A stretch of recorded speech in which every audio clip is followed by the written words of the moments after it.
Well, it's definitely the case that he has imperialist ambitions. We're seeing that on the ground in Ukraine. And if you're in the Baltics, they are very seized with Putin's ambitions, no doubt about that. But it's also the case that combined with 27 countries, of course we can face down Putin. He knows that. All right. And I'd want to sort of reassure you that whilst we take this seriously, he understands that he would be up against a very, very serious effort. All right.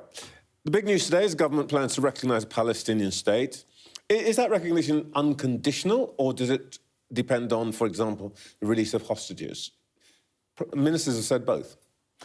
Well, look, I don't want to get ahead of what the Prime Minister will say later on today, but when I set out in the UN that Britain was prepared to recognise a Palestinian state, there were two conditions.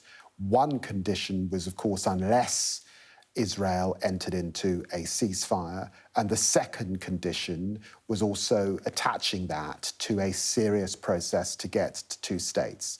Well, look, since that announcement in July, in fact, with the attack on Qatar, a ceasefire at this point lays in tatters and the prospects are bleak. And of course, we've also seen Israel move forward with an E1 development, which would run a coach and horses between both North and South West Bank. Being settlements in West Bank. But and ensure that you do not get to two states. You're setting conditions for Israel. What about conditions for Hamas? Are there any conditions for Hamas? We have been crystal clear.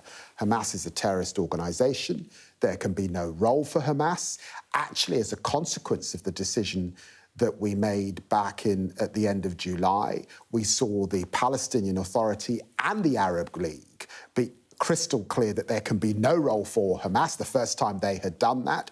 So we're absolutely clear. They're terrorists. They should release the hostages. That is unequivocal. But notwithstanding that, Trevor, and this is an important point, when we talk about a Palestinian state and any step to recognise, it is because we wish to keep alive the prospects of a two-state solution. That is what in jeopardy. That's not just about Gaza, it's also about the West Bank, settler violence and expansion. If you recognise a Palestinian state and Gaza is part of that Palestinian state and Hamas is still in control of Gaza, how does this work? You want to recognise an independent state, but you're telling that independent state who its leaders should be. I think we used to call that a colony. No. One, let us not confuse the Palestinian people with Hamas. No, two, let us recognise... The question is, who's in government? Are you saying that you will not recognise the Palestinian state if Hamas is part of government?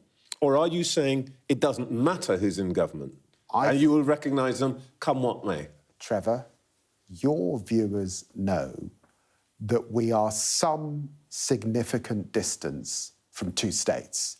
They also know that the only prospect for peace in the regions is two states, and that is why the British government, along with others, has been keen to keep two states alive. I don't want to get ahead of what the Prime Minister might say later on today, but that is what gets us to recognition. No one says that you can recognise with Hamas, and indeed the Arab League and the PA have rejected Hamas. But we have a memorandum of understanding with the Palestinian Authority. We are working to reform the Palestinian Authority, and we have to keep two states alive for the children of both Gaza and the West Bank and East Jerusalem.